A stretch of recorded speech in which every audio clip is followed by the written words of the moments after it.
Bom,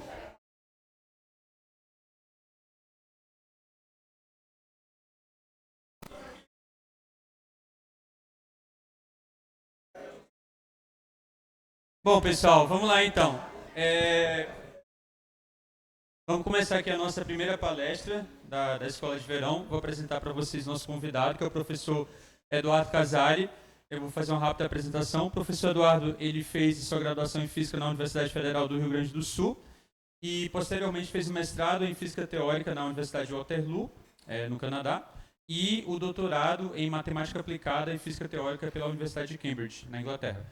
Ele é professor da Universidade de São Paulo, aqui do Instituto de Física da USP, desde 2023. Né? E é isso, Eduardo, muito obrigado por ter aceitado o convite, Obrigado ter pelo encontrado convite. tempo para estar aqui com a gente. E é isso, pessoal, boa palestra, aproveitem. Obrigado. Então, bom dia para vocês. Primeira coisa, vai ser uma palestra bem informal. Façam perguntas, eu acho que é muito bom para vocês e para mim também vocês façam perguntas. Porque eu botei o nível para falar, o nível, assim, ensino médio, vocês são do ensino médio, apesar de tem uns pessoal ali que eu sei que não é mais ensino médio, né, faz um bom tempo. Mas é claro que de vez em quando a gente assume coisas que vocês não viram ou que eu não expliquei direito, então vocês, por favor, me interrompam e façam perguntas, não tem problema nenhum. Também porque eu tenho se vocês me deixarem falar, eu vou continuar falando e vocês vão se perder mais e mais e mais. Então, como me deixaram bem livre para escolher o tema, eu vou falar uma coisa que está relacionada com a minha pesquisa também, mas eu vou falar de maneira mais geral, uma coisa que vocês talvez já tenham ouvido falar, que é um grande problema aberto em física teórica, que é a teoria quântica de gravitação. Então, seria gravidade quântica. Mas o que eu quero explicar é por que, mesmo nós temos uma teoria que é chamada do modelo padrão, que eu vou explicar rapidinho, que é uma teoria que não possui gravidade, então essa não possui gravitação, mas ela descreve, esse modelo padrão, descreve, em princípio, toda a física que nós sabemos, a parte de algumas coisas tipo matéria escura, energia escura, que eu não vou falar, vocês podem me perguntar depois. Mas, em princípio, a gente poderia descrever, a gente descreve toda a física comum, sem incluir a gravitação, usando esse modelo padrão. Então, aqui, claro, está incluído o eletromagnetismo, que é a força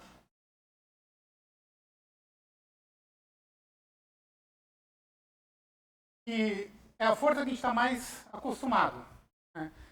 Por razões que eu vou tentar também explicar para vocês um pouco, o eletromagnetismo é a força que está por trás, por exemplo, de eu não conseguir passar a mão por essa mesa, é a força que tem tem a ver com a luz do sol, tem a ver com energia, é a força que a gente está mais acostumado ao eletromagnetismo. Mas o modelo padrão também possui outras duas forças, que é chamada a força fraca e também a força forte. São duas forças que a gente acaba não vendo no dia a dia muito, mas através de vários experimentos e muitos anos, principalmente no século passado, a gente entende muito bem as propriedades dessas duas forças e como elas estão relacionadas à força eletromagnética.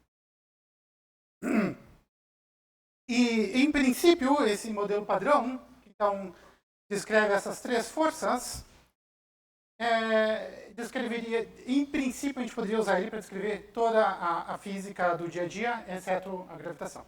Claro que eu falo exceto a gravitação, vocês podem perguntar, mas como assim? A gravitação, o que me segura na Terra é a força de gravitação. Então, como é que eu consigo escrever a física do dia a dia num modelo, esse modelo padrão, sem incluir a gravitação?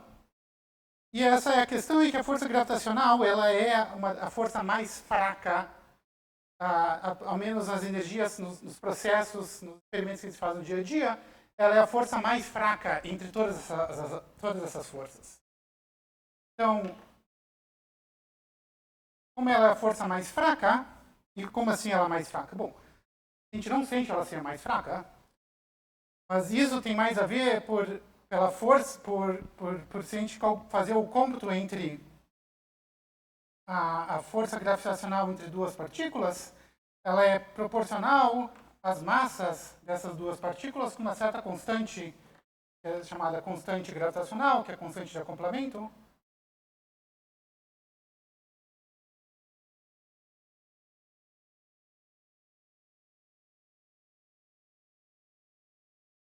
Vezes as massas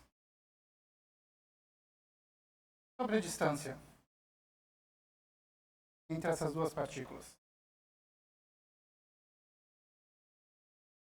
Como a massa da Terra é muito, muito grande, a Terra é enorme, a gente sente essa força mais forte do que as outras, mas na verdade, mas quando a gente for dividindo pelas massas para entender a força intrínseca gravitacional dada por essa constante, ela acaba sendo a força mais fraca do dia a dia. Então a gente consegue escrever esse tipo de modelo padrão, que é o modelo que a gente chama de física de altas energias, que descreve todas as forças no mundo. Agora, muito bem.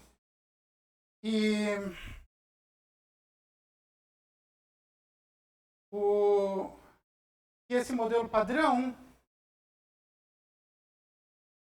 agora o que eu quero tentar explicar para vocês é um conceito de teoria efetiva.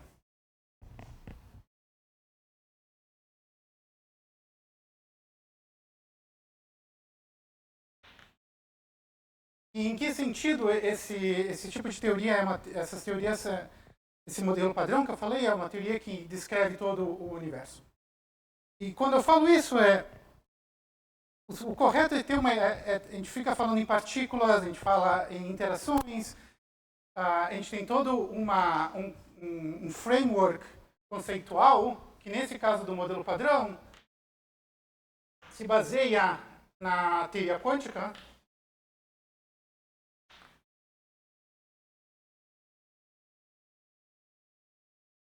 mais a relatividade especial.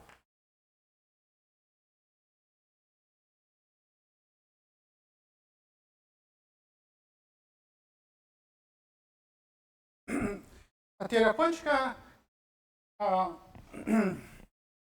vocês talvez já tenham ouvido falar, ela tem todo, ela é, em certo sentido, estranha, ela não é intuitiva, e mas a gente não vê no dia a dia porque realmente para a gente conseguir ver efeitos quânticos, a gente tem que estar falando em objetos muito pequenos, com energias muito altas, ou processos, experimentos que conseguem, que são sensitivos a uma certa constante, podem pensar, em certo sentido, análogo a essa constante gravitacional, que é chamada constante de Planck, que é a constante de Planck.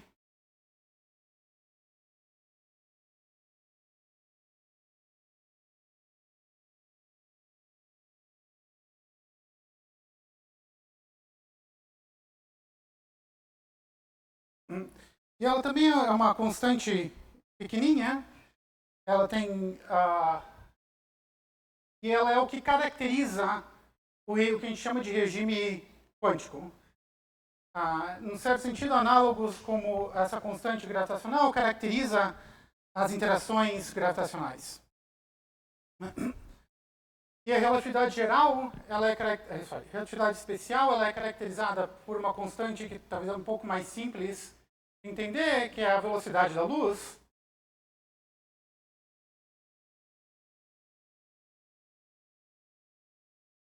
Que a gente chama de C.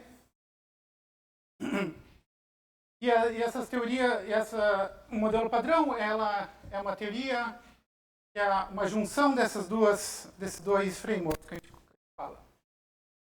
Então, ele é importante, ele é algo que a gente precisa, que a gente estuda quando a gente está olhando no regime quântico, onde as partículas, interações, os experimentos conseguem fazer a medida de partículas, por exemplo, que tenham velocidades próximas da velocidade da luz. Né? E com essas partículas, com essas constantes, que seriam, por exemplo, que é G, H, T, elas são partes dos que chamamos são constantes fundamentais.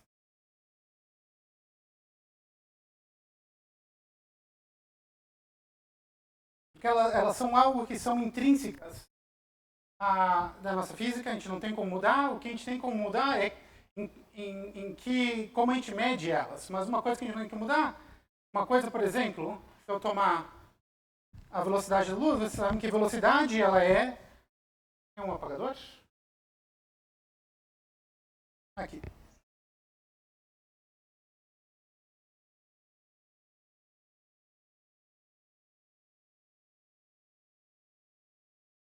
Por exemplo, a velocidade da luz, T, ela é algo que a gente pode falar, é uma velocidade. Então, ela seria metros por segundo, quilômetros por hora, mas é sempre uma medida de comprimento sobre tempo. Como eu meço esse comprimento e esse tempo, é uma escolha. Né? Então, se eu quero dizer o valor dela em centímetros por hora, em quilômetros por anos, é uma escolha. Então, essa escolha, claro, depende de cada um, que fica mais simples para escolher, mas a questão, o fato dela ser a unidade de comprimento sobre a unidade de tempo é algo que é imutável.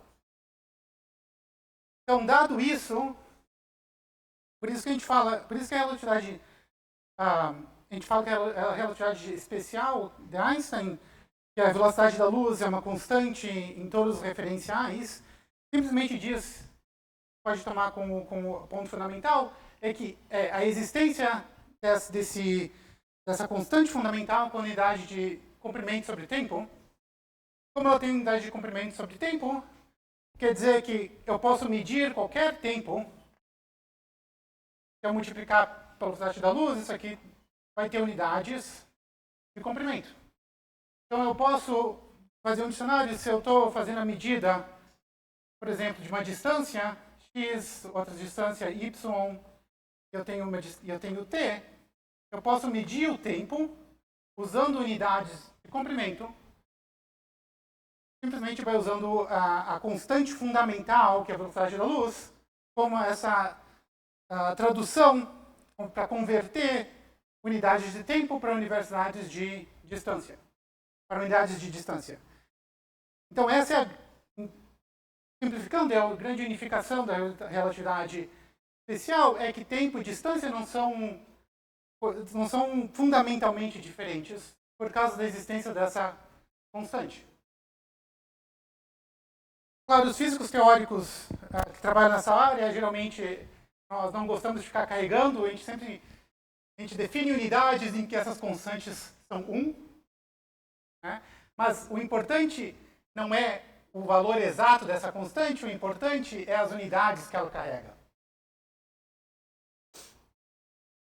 Da mesma forma, as outras constantes fundamentais, a constante de Planck, por exemplo, tem unidades de massa, comprimento ao quadrado sobre tempo.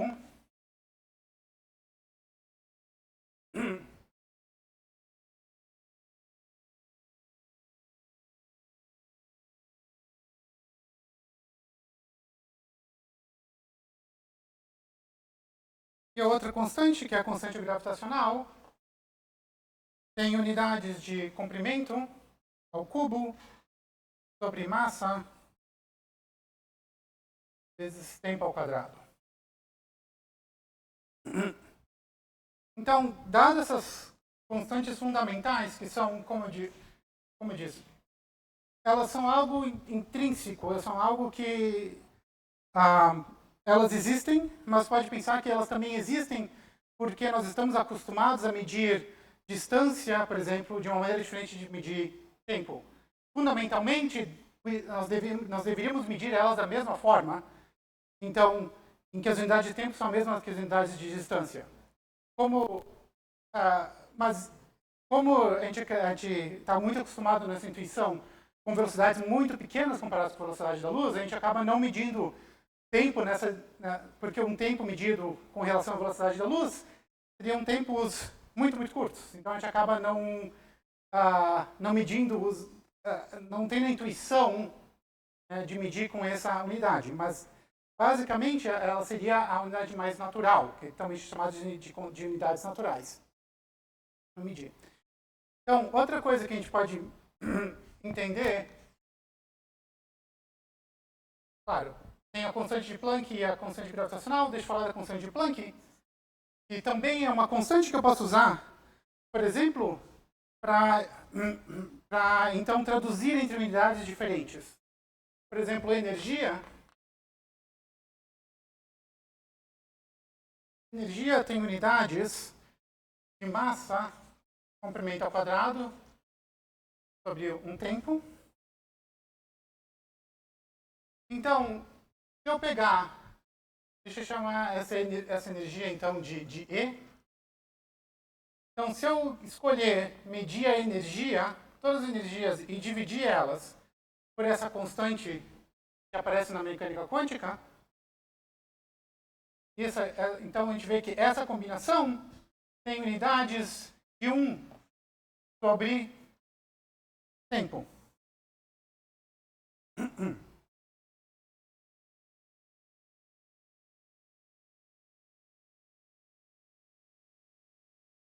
E como o tempo também é algo que, agora usando relatividade geral, relatividade especial, então usando a constante da velocidade da luz, eu posso medir o tempo como distância.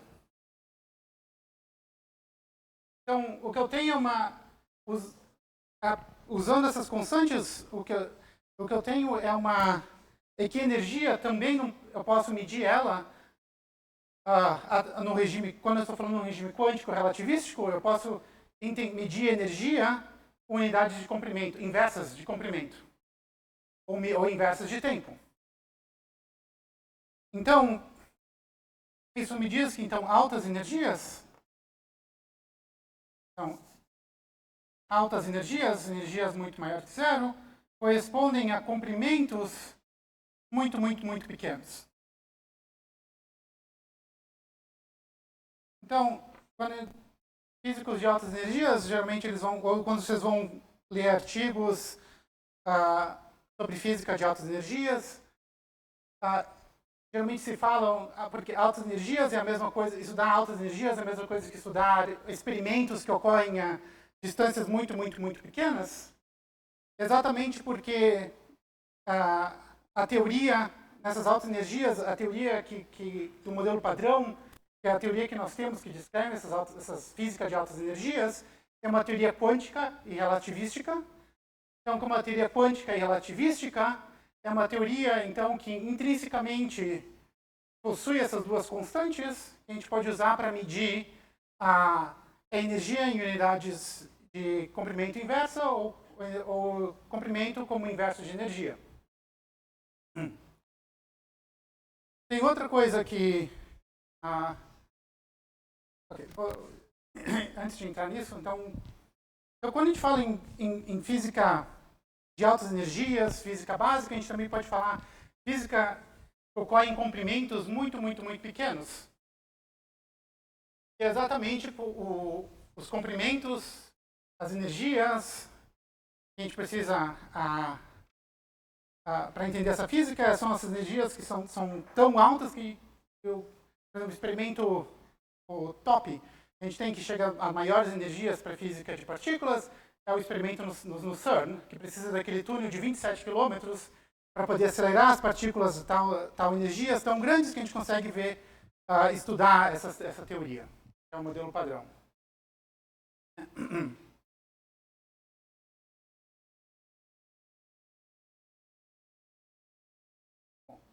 Então, outra coisa que isso me diz, e que é uma coisa que vocês estão acostumados, vocês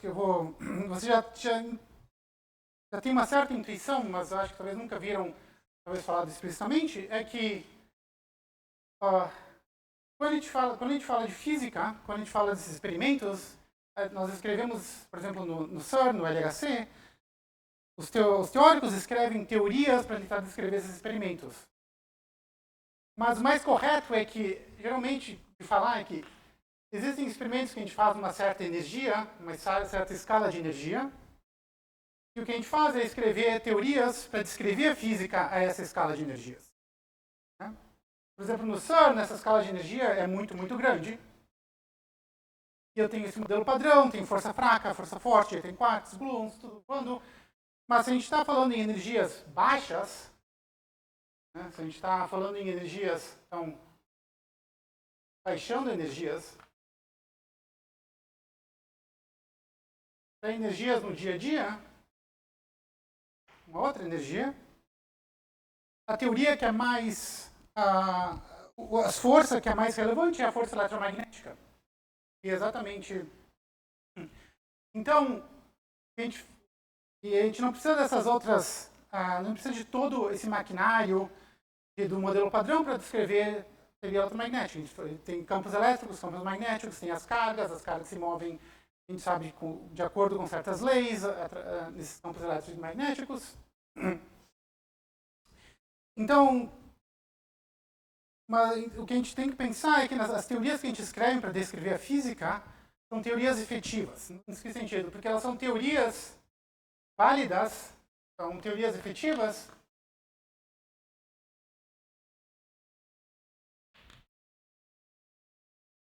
possuem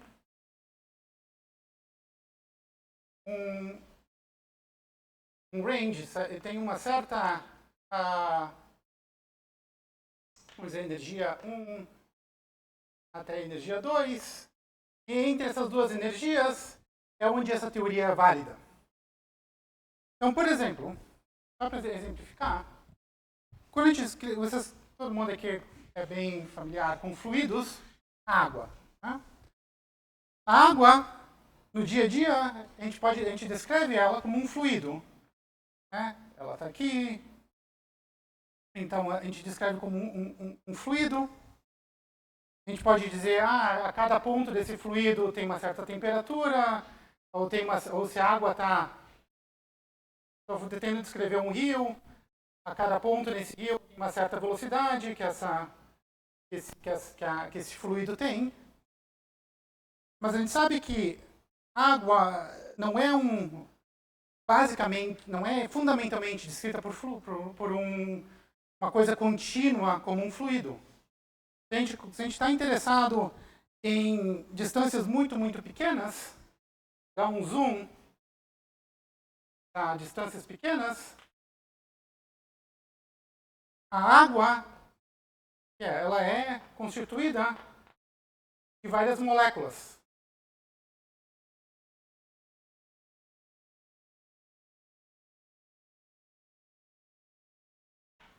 Várias moléculas de H2O.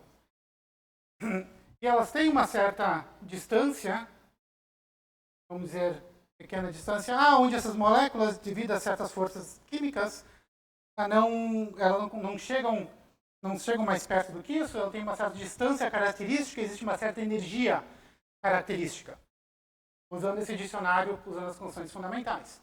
Então, se eu estou tentando descrever a água, vamos dizer, que está fluindo, mas ela está fluindo numa rede onde eu botei, vamos dizer, várias paredes que têm uma distância característica da ordem da distância intramolecular da água, eu não posso usar essa descrição da água como um fluido, porque agora essas partículas vão ter colisões com essas paredes, então, porque ela é da ordem dessa distância da partícula, ela consegue ver essa natureza finita, essa natureza discreta da água. Então, a gente precisa... Então, essa teoria efetiva da água, essas energias, não é mais tão boa para descrever a física. A gente tem que fazer uma outra teoria, a teoria corpuscular. Se a gente vai mais a fundo, cada molécula, a água é composta de 2 hidrogênios e um oxigênio. Se a gente não quer descrever a física do fluido em escalas ainda menores, a gente vai ter que entender como esses átomos se ligam como essas moléculas se ligam, como os elétrons são distribuídos. Se a gente quiser entender ainda mais, então a gente tem que fazer uma outra teoria que leva em conta essa natureza da água como não sendo uma partículazinha, mas como sendo composta de hidrogênio e oxigênio. Se a gente quiser descrever ainda mais, em mais detalhe,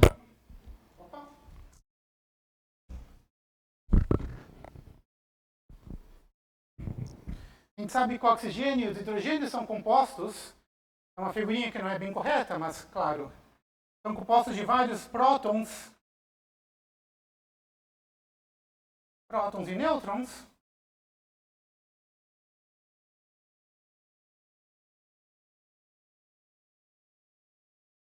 Com vários elétrons ao redor. E se a gente quer descrever física, a física, comprimentos do tamanho do raio de um próton, a gente tem que descrever uma outra teoria, que é uma teoria efetiva, para descrever esse tipo de física. Então, e geralmente, então, essas teorias efetivas elas vão ter uma janela de energias onde elas são úteis para descrever a física do dia a dia. Pergunta?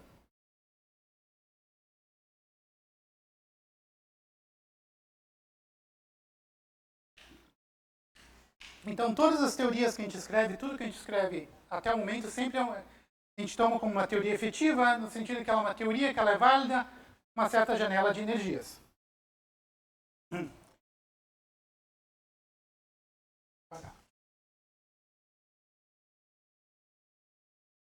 Quando a gente fala de física de altas energias, a gente fala do modelo padrão. O modelo padrão é uma dessas energias efetivas, é uma das teorias efetivas.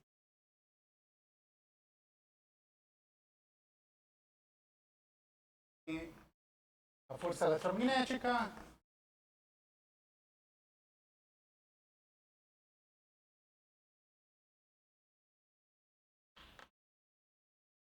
a fraca,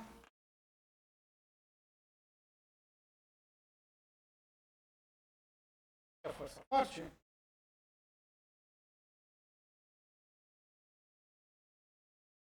Todas elas entram dentro de um regime de energias, que são energias altíssimas. Então, elas são válidas a energias altíssimas. Mas elas também são válidas a baixas energias, só que elas não são necessariamente tão úteis para descrever a física a baixas energias, porque se eu quero descrever o movimento de, por exemplo, analogamente, se eu quero descrever o movimento de um fluido, e eu tiver que pegar cada molécula de água e descrever a sua velocidade, o seu momento, as suas interações, tem um número gigantesco de moléculas, é uma coisa que nenhum computador pode fazer, mesmo que, em princípio, nós sabemos exatamente o que tem que ser calculado. Analogamente com o modelo padrão, é algo que, em princípio, nós sabemos que descreve toda a física sem a gravitação, mas, claro, que tentar descrever física macroscópica do dia a dia desde os primeiros princípios é algo completamente fora do nosso poder de computacional. Mas, mesmo assim, num sentido de um framework teórico, é uma teoria que ela é válida a baixas energias, a altas energias, mas o que a gente depois de bastante trabalho nessa área no século passado, foi descoberto que essa é uma teoria que, em princípio, ela seria válida até uma certa energia, uma teoria efetiva, mas o modelo padrão, na verdade, matematicamente faz sentido quando a energia vai para o infinito, a qualquer valor de energia. É uma coisa que é algo que vem de teoria quântica de campos, é algo que, se vocês quiserem perguntar, eu posso entrar em um pouco mais de detalhes, porque quando a gente escreve usando as nossas ferramentas de mecânica quântica, a gente escreve de forma bem explícita, nós escrevemos as teorias como dependendo de uma certa energia e a gente pode entender como essa teoria muda quando a gente muda a escala de energia. E o modelo padrão é uma teoria que não muda quando mandando a energia para o infinito. É uma teoria que, em princípio, a gente chama de completa. ela é completa a altas energias. Então, é uma teoria que a gente pode tomar ela, em princípio, como fundamental. Porque ela ao menos que a gente ache outras partículas, só pela consistência matemática dessa teoria, não há necessidade de haver outras partículas no universo. Tirando uns asteriscos, que pode falar mais tarde. Mas, falando em forma genérica, o modelo padrão é uma teoria que começou com uma teoria efetiva, mas é uma teoria que é válida para todas as energias. A questão é que, claro, o asterisco é que eu ignorei gravidade. E a gravidade existe e ela vai mudar essa conclusão. Então, se eu pegar a teoria de Einstein sobre a gravidade,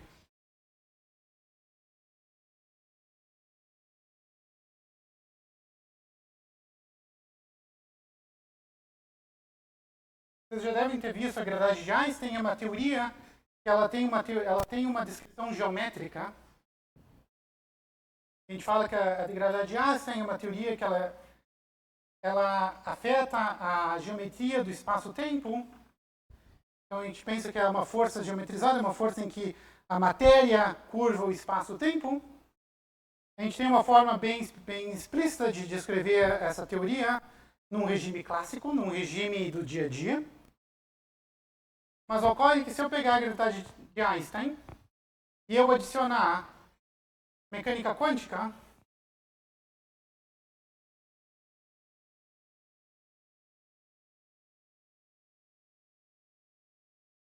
e eu usar os mesmos métodos que a gente usou para o modelo padrão, que o modelo padrão é uma teoria, vocês já devem ter ouvido falar, é a teoria mais com maior grau de precisão que nós temos. Existem observáveis que a gente consegue medir no laboratório, medem lá nos aceleradores de partículas, e a gente independentemente faz o cálculo teórico usando o modelo padrão, e o cálculo teórico bate com a parte experimental até 10 casas decimais. Então, depois do zero, põe 10 zeros, e o erro vai aparecer só lá depois de mais de 10 casas decimais. Então, ela ela tem um sucesso extremo. Então, com isso, a gente pode pensar que pegar todos os métodos que a gente usou de mecânica quântica dessa teoria e aplicar para a gravidade de Einstein. E o que a gente acha é que a gravidade de Einstein é uma teoria que não obedece, mas é uma teoria efetiva.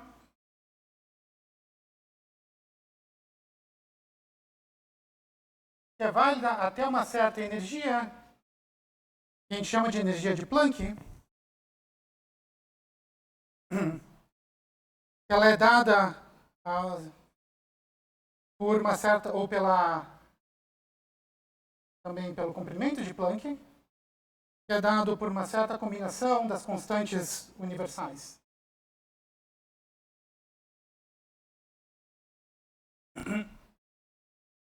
Então, pegando o modelo padrão, pegando todas as ferramentas de mecânica quântica, juntar com a gravidade de Einstein, a gente vê que ela é uma teoria que ela é só válida a baixas energias. Energias que não são muito, muito altas, ou comprimentos, ou a longos comprimentos. E a longos comprimentos é onde a gente realmente tem um alto sucesso da teoria de Einstein, então, em termos de observáveis cosmológicos. Sim.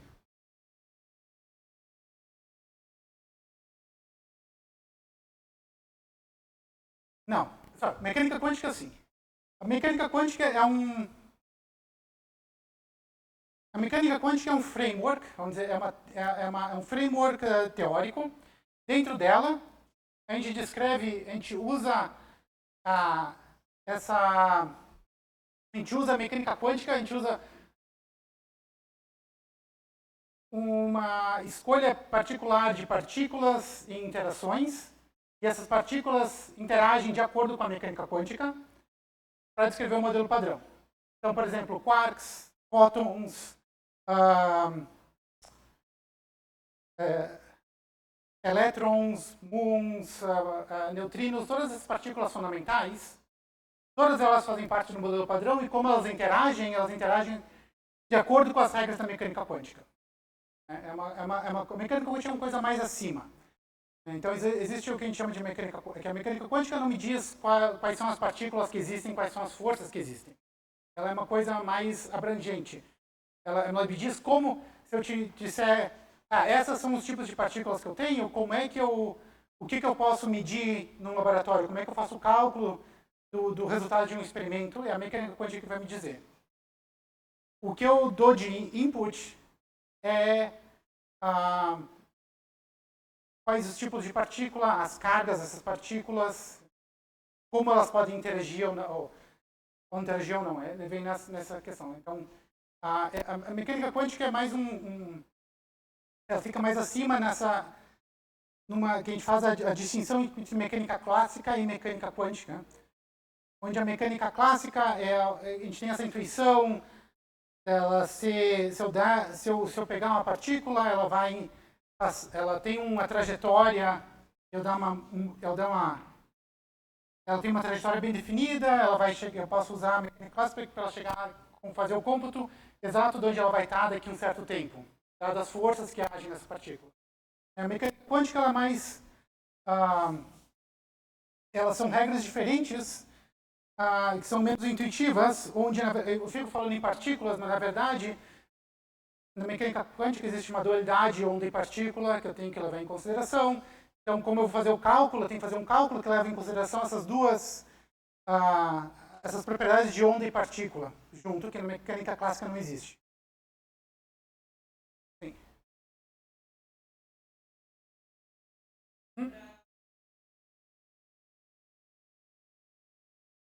Então, eu falei dessas forças só porque dentro desse modelo padrão existem uma classificação que a gente chama de forças, as interações, que tem a força fraca e força forte. Cada uma delas, e a força eletromagnética, cada uma delas existe uma certa... Elas são importantes dependendo de uma certa escala de energia e de quais partículas, mas o modelo padrão descreve todas elas de uma maneira só. Eu não preciso ter uma teoria efetiva só do eletromagnetismo, mais uma teoria da força fraca, mais uma da força forte. O modelo padrão, que a gente chama, é uma teoria efetiva que descreve todas as forças de uma maneira só. E de uma maneira consistente. E não só consistente, mas um pouco surpreendentemente, de um certo sentido, de uma maneira contida. No sentido de que, em princípio, se eu conseguisse ter acesso a um setup experimental com energia 10 mil vezes maior que o LHC, no princípio, o modelo padrão também descreveria físicas nessas energias. Escalas de energias, sem eu precisar adicionar novas partículas. É nesse sentido. E é uma coisa que, na verdade, não é uma... Essa propriedade de teorias serem válidas a energias arbitrariamente altas não é algo simples de se... Não vem de graça quando descreve qualquer teoria. Então, o modelo padrão, por exemplo, para descrever... Se a gente quer descrever matéria escura não faz parte do modelo padrão, ou energia escura, a gente pode estender esse modelo padrão, adicionando novas partículas, aí ele vai ser uma teoria efetiva que talvez não seja válida a energias arbitrariamente altas.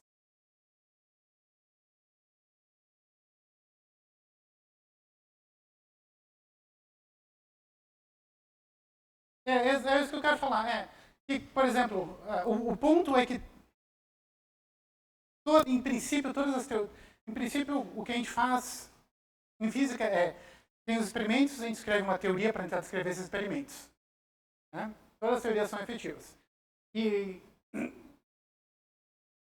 o controle que a gente tem para descrever teorias efetivas tem um framework que vem da mecânica quântica, teoria quântica de campos, mas é algo que no dia a dia a gente intuitivamente já sabe, é isso que eu queria dizer. Por exemplo, quando a gente fala mecânica de fluidos para descrever a água passando num certo percurso, é algo que ela é válida, mas sempre existe um certo regime de validade, né, para essa água. E outra coisa que eu esqueci de falar é que, claro que um fluido,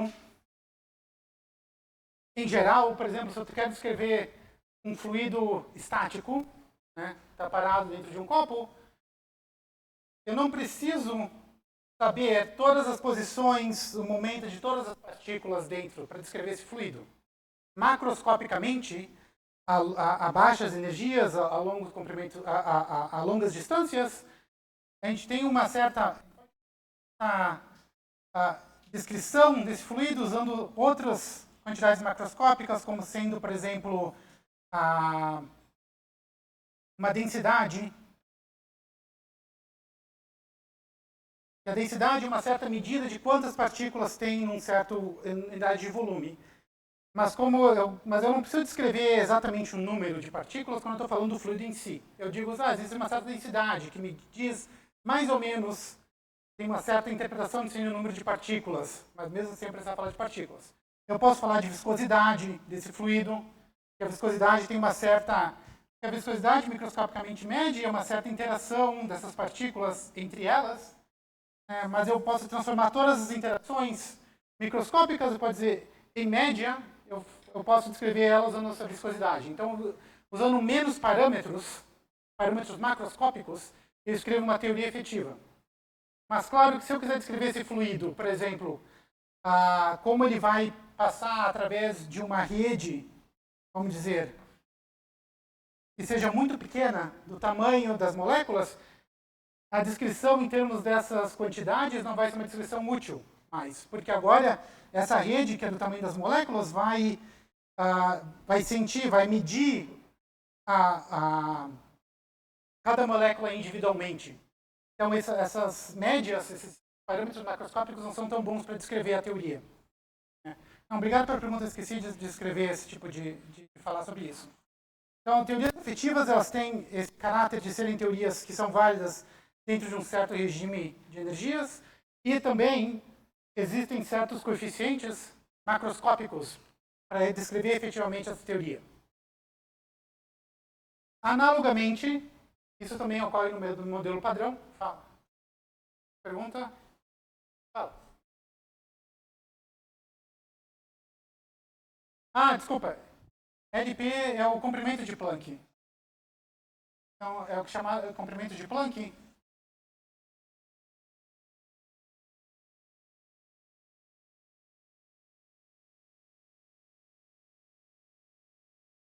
Então, ele se eu pegar as constantes fundamentais que eu escrevi e olhar as unidades dessa combinação, constantes fundamentais, isso aqui tem combinação...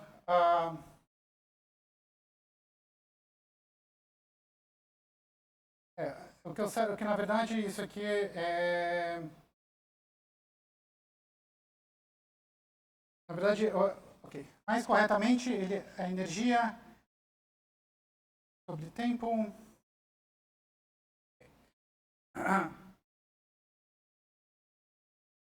Então, aqui, com C. Se eu pegar as constantes fundamentais e olhar as unidades dessas constantes fundamentais, existe uma unidade fundamental de comprimento que eu posso escrever usando essa combinação das constantes fundamentais. Mesma coisa é válida para a energia. Também existe o que é chamado de energia de Planck, que é também escrita em termos dessas unidades fundamentais. Mas, claro, depois que eu sei que existe uma unidade fundamental, eu posso usar as outras constantes para traduzir ela, converter para outra unidade fundamental. E essas são unidades fundamentais nesse sentido de que elas são certos comprimentos, certas energias construídas só usando essas quantidades fundamentais da física. Então, a gente toma com elas uma certa significado fundamental dessas quantidades. Em particular, a energia de Planck ela é tomada como fundamental quando a gente fala em termos da teoria da gravitação de Einstein, junto com a mecânica quântica. A gente entende que esse comprimento de Planck, ou essa energia de Planck, é a energia máxima onde essa teoria vai ser bem definida, como uma teoria efetiva. Acima dessa energia, essa descrição, analogamente com essa descrição do fluido, não vai ser mais válida. A gente tem que entender, a gente tem que adicionar, a gente tem que modificar, a gente tem que adicionar outras, tem que entender como modificar a teoria de Einstein ou como adicionar outros tipos de forças que podem aparecer para tentar fazer ela ser uma teoria válida a todas as energias.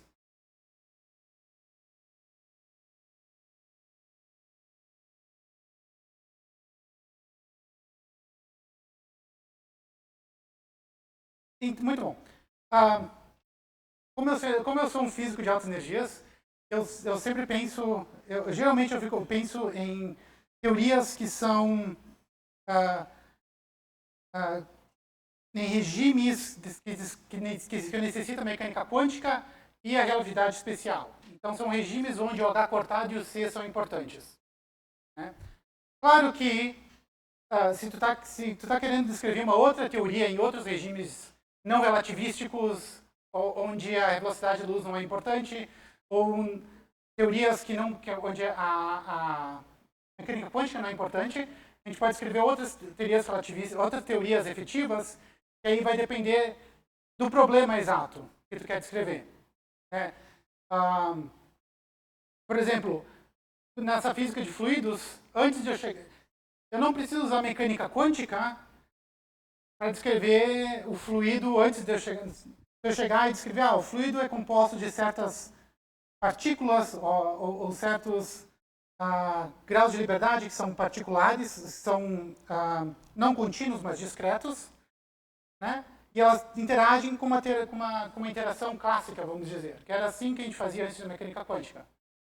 Então, pode descrever uma teoria efetiva sem usar a mecânica quântica, só usando a mecânica clássica, e a mecânica clássica, e também descrever uma teoria efetiva para esses graus de liberdade. A questão é que, à medida que a gente vai tentando descrever coisas mais fundamentais, então a menores e menores distâncias, a mecânica quântica aparece.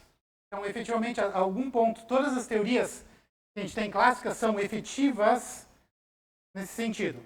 Que a algum ponto, ou a gente está tentando descrever o comportamento dessa teoria a distâncias muito pequenas ou energias muito altas, que vai aparecer efeitos relativísticos ou efeitos de mecânica quântica.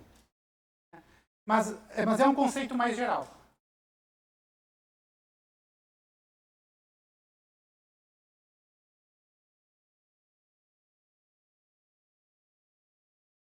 Então, depende de quem foi perguntar, mas uma das coisas que a gente quer fazer é simplesmente descrever os experimentos. Escrever uma teoria que descreve os experimentos. Várias pessoas têm a opinião que é o suficiente eu ter uma teoria que vai descrever experimentos. Quando tiver um novo experimento, eu posso se desviar das previsões da teoria, eu modifico a teoria. Né? Mas como no século passado a gente descobriu teorias que elas são, por exemplo, teoria quântica de campos, que é essa mecânica quântica mais a relatividade especial, ela é tão matematicamente rígida que informações dessa teoria geralmente acabam sendo inconsistentes. Tentando pegar não é qualquer deformação do modelo padrão que é consistente e faz sentido. Então, isso mais a questão do modelo padrão ser uma teoria que matematicamente faz sentido a todas as energias arbitrariamente altas, a gente fica achando que, então, a gente tem essa pulga. Bom, a gente não descreve gravidade, mas a gente quer descrever gravidade de uma forma quântica. Então é melhor, mas tentando fazer isso, a gente acha que é uma teoria efetiva. Então está faltando alguma coisa, mas a questão é que, para todos os experimentos que a gente tem agora e num futuro não muito distante, nenhum deles consegue medir os efeitos quânticos da gravidade. Então, a gente não tem experimentos que conseguem medir esse regime. Então, nesse sentido, é um exercício teórico. Mas é um exercício teórico baseado em coisas que a gente sabe que funcionam muito bem para a física de partículas. Perfeitamente. Mais questões? Mais perguntas? Ok.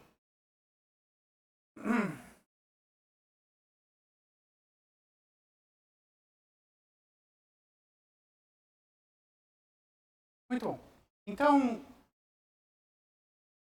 seguindo na pergunta que veio, então, ok. Tem uma certa energia. Essa energia de Planck é uma energia extremamente alta, mas que não tem nenhuma... Não espera medir num futuro próximo, talvez num futuro meio distante. Então, a gente, em princípio, pode tratar a teoria de Einstein, mais mecânica quântica, como uma teoria efetiva. E o que significa? Significa, da mesma forma que teorias efetivas dependem de certos parâmetros macroscópicos, a gente pode escrever uma teoria efetiva de gravitação quântica adicionando certos parâmetros macroscópicos. Vou chamar eles de μ, μ1, 2, Mas a questão é que, por exemplo, o modelo padrão só tem um número finito desses parâmetros, que a gente pode fixar fazendo um número finito de experimentos, indo no LHC e realmente fazendo, eu vou medir certa interação, certa amplitude, eu achei um número e eu posso fixar esse. E depois que eu fixei esses parâmetros, é um número finito e eu posso fazer qualquer outra predição depois que eu fiz um número finito de experimentos. O que ocorre com a gravidade, tentando descrever ela como uma teoria efetiva, é que existe um número infinito de parâmetros para tentar descrever ela como uma teoria efetiva. Então, mesmo que eu quisesse tentar ser agnóstico, eu vou só descrever essa teoria de gravidade de Einstein como uma teoria efetiva, eu teria que, para ela ser uma teoria preditiva, teria que fazer um número infinito de medições para fixar todos esses parâmetros. O que não é físico, então ela não é uma teoria preditiva. Não tem como ser uma teoria preditiva. Então, num certo sentido prático, ok. Cada vez que eu vou para uma energia mais alta, um experimento de energia mais alta, eu fixo um outro parâmetro e continuo assim, mas é uma coisa que nós gostaríamos de ter uma descrição análoga ao modelo padrão para a gravidade, que seria uma teoria válida a todas as energias, e uma teoria preditiva, que eu não tenho um número infinito de coeficientes para fixar usando experimentos. Então, essa é uma das coisas que faz a gravidade ser uma teoria complicada de quantizar, e a teoria de gravitação quântica ser ainda uma questão em aberto. A outra questão, eu estou ficando sem tempo, então eu vou fazer bem rapidinho, é que a gravidade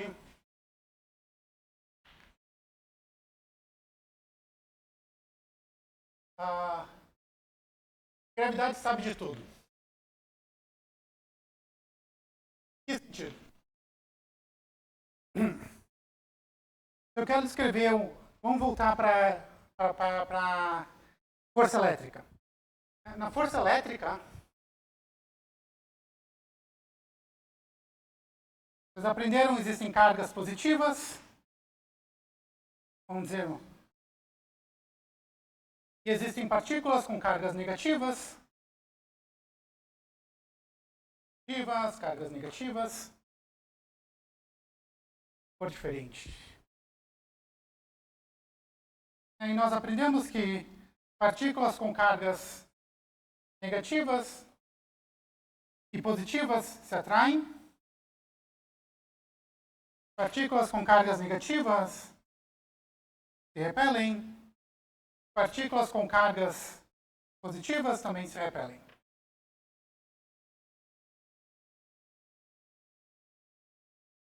Mas também partículas sem carga não interagem através da força elétrica. E existem certamente várias partículas sem carga. Então, quando eu quero descrever a força elétrica, o que eu preciso saber é, no mínimo, as cargas, quais são as partículas que têm carga. Porque são elas que são, porque a dinâmica delas são descritas através da teoria eletromagnética. Ok? É um ponto bem simples. E daí, a gravidade, como a gente falou, a gravidade funciona diferente. Porque a gravidade se acopla com massas ou com energia também. E ela é uma força sempre atrativa. E todas as partículas têm ou massa ou energia. Como todas as partículas têm ou massa ou energia, todas as partículas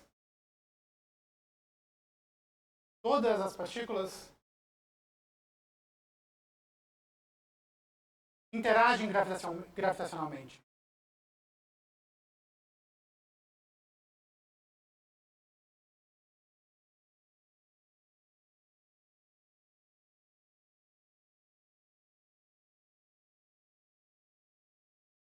Então, ao contrário da força elétrica, onde existem partículas sem carga e eu posso simplesmente esquecer delas, quando eu quero falar só de uma teoria eletromagnética, a gravidade, se eu quero descrever a gravidade, eu não posso descrever só a gravidade por si. Eu tenho a gravidade, como todas as partículas têm massa e têm energia, a gravidade sabe sobre todas as partículas. Isso. Então, quando eu vou para uma teoria quântica da gravidade, uma teoria quântica da gravidade não é só uma teoria. Ela não seria só uma teoria intrinsecamente, nem como uma teoria efetiva a gente pode entender ela. Porque na hora que a gente tem mecânica quântica mais a relatividade geral, como mecânica quântica, o meu ponto é que a gravidade se acopla com tudo. Para eu descrever uma teoria quântica da gravidade, eu tenho que entender tudo. Então, uma teoria quântica da gravidade é uma teoria de tudo.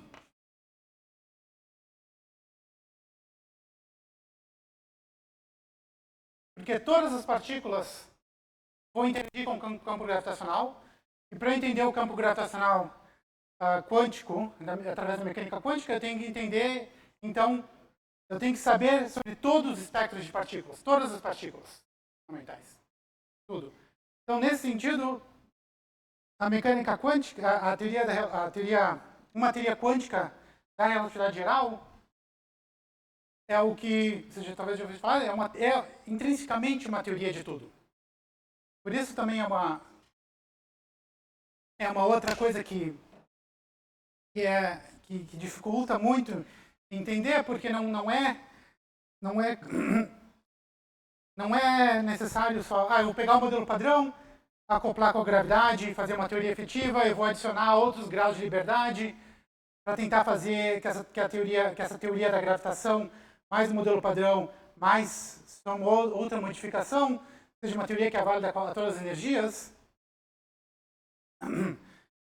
E pode ser que exista, pode ser que matematicamente tu consegue escrever tal teoria, mas tal teoria também vai ter que ser uma teoria que tem que descrever todas as partículas, tudo no universo, porque tudo se acopla com gravidade. Então, é intrinsecamente uma teoria de tudo. E é uma outra questão de por que é uma coisa complicada fazer, mesmo teoricamente. E, bom, como estou chegando no final, deixa eu só falar algumas coisas para motivação. Claro, se você está interessado só nos resultados dos experimentos agora e nos próximos 100 anos, até mais, talvez, isso não é... A gente não é necessidade de entender tal teoria de tudo. Mas a gente possui essas ferramentas de mecânica quântica, de campos, que nos impulsionam a entender por causa de todas essa rigidez matemática e essa rigidez em tentar entender a gravitação quântica.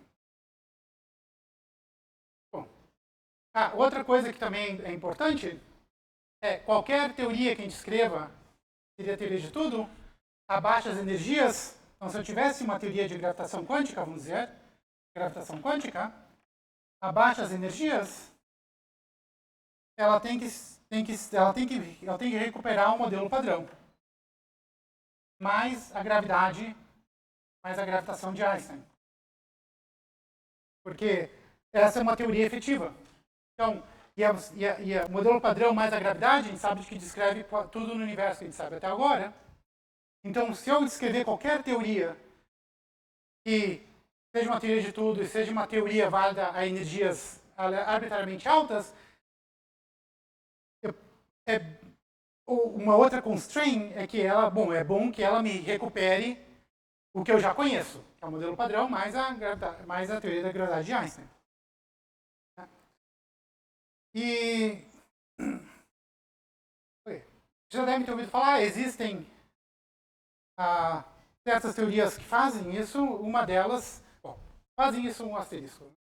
Então, por isso que é muito complicado. Existem algumas,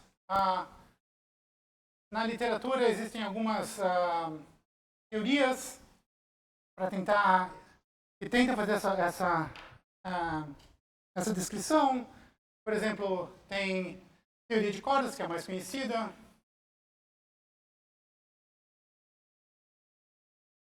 Tem outras que se chama Loop Quantum Gravity.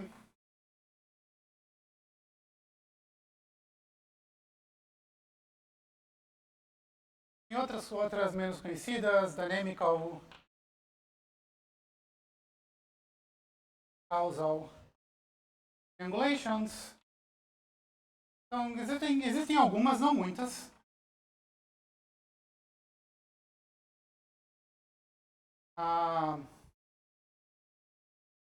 Mas a única... Asymptotic Freedom também é uma outra que existe.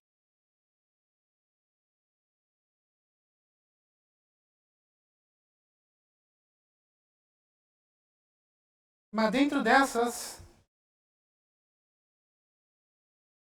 a única que consegue, a baixas energias, recuperar não completamente o modelo padrão, mas teorias que são perto do modelo padrão, mas mais importante, recupera a relatividade geral, é a teoria de cordas. Então, por isso que existiu um grande esforço em entender a teoria de cordas. Vamos dizer, ela é a mais popular, mas não é a única. Mas ela é a mais popular porque dentro desse conceito de teorias efetivas, a gente consegue recuperar coisas que parecem com o modelo padrão e com a relatividade geral. Eu queria também falar sobre holografia, mas não vai ter tempo. Mas se vocês estão interessados nesse quesito, outras palavras que vocês deviam procurar seriam holografia e uma dualidade que é chamada de dualidade ADS-CFT. Mas como a gente está sem tempo, vocês podem me perguntar mais tarde sobre isso. Então, só para finalizar. Espero que eu passei para vocês que esse pensamento sobre teorias efetivas é algo que é como nós físicos pensamos, quando escreve sobre teorias, é sempre em termos de teorias efetivas. Mas especificamente, quando a gente fala em física de altas energias, a gente gosta de ter teorias que são válidas a energias arbitrariamente altas. São teorias preditivas, como eu falei. E dentro desse pensamento, a gravidade acaba sendo uma teoria complicada de descrever. Exatamente por isso. Por isso que ela ainda é um grande problema em aberto e provavelmente continua sendo um grande problema em aberto por muitos anos, também porque a gente não tem experimentos que conseguem ver esse regime quântico da gravidade. Mesmo assim, seguindo seguindo todo o conhecimento do século passado sobre teoria de campos, ou teoria quânticas, aplicando para a gravidade, ela nos a gente consegue entender por que a gravidade é complicada como uma teoria quântica. E no fim, porque ela também é uma teoria de tudo. Então, quando a gente fala de teoria de gravitação, ela tem que ser uma teoria de tudo. É a teoria, basicamente. Então, vou acabar aqui.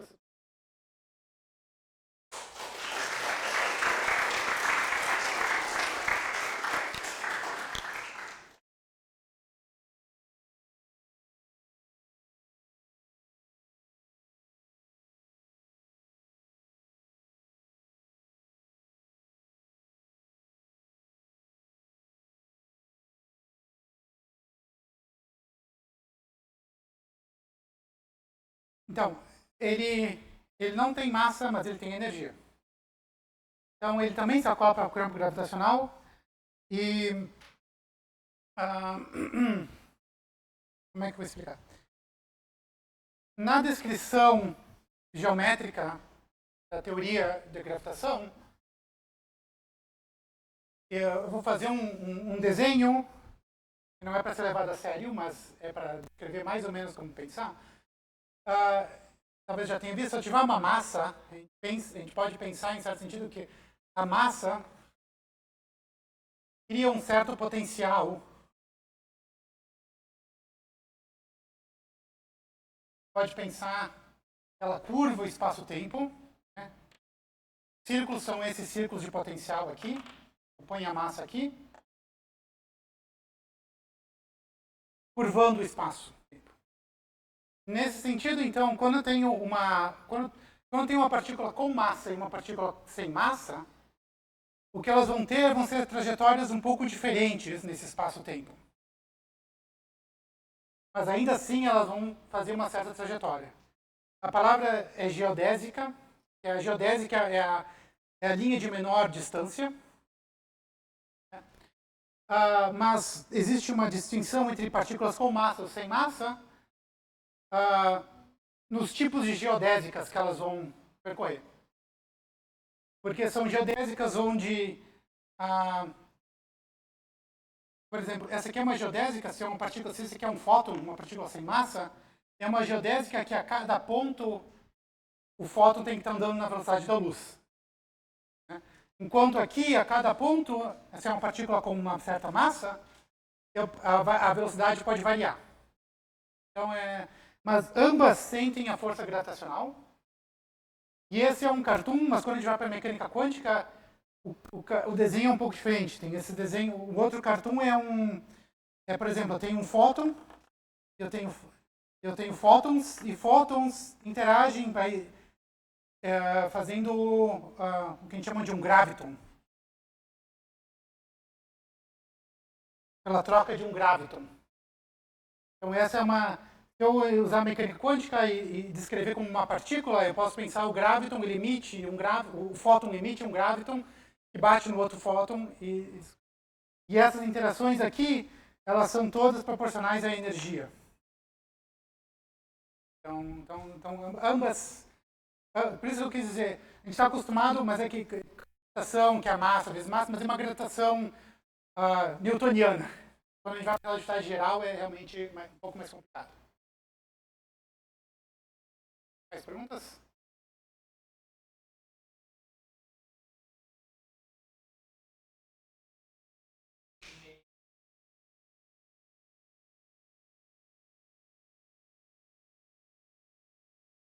Então essa aí tá é um pouco... Okay, muito bom.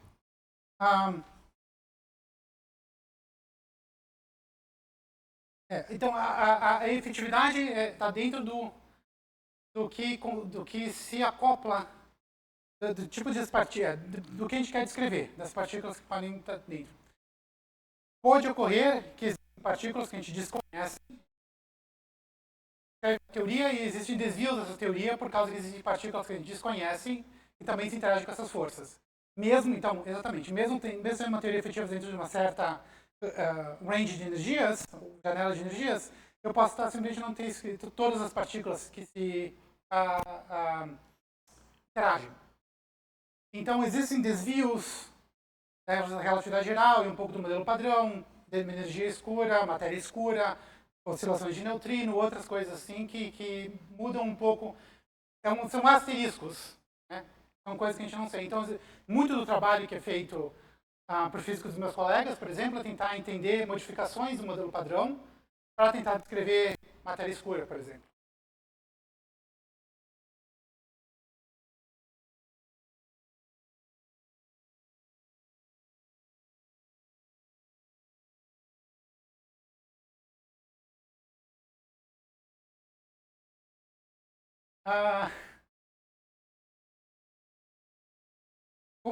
Como a energia delas afeta a geodésica?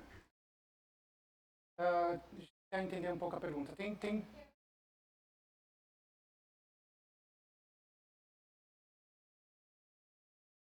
É mais a questão que todas as partículas sem massa se movem à velocidade da luz. Então, não é só a luz, mas a luz é a mais conhecida. Mas todas as partículas sem massa se movem à velocidade da luz. Então, deixa eu fazer um cartoon. Deixa eu fazer uma... Se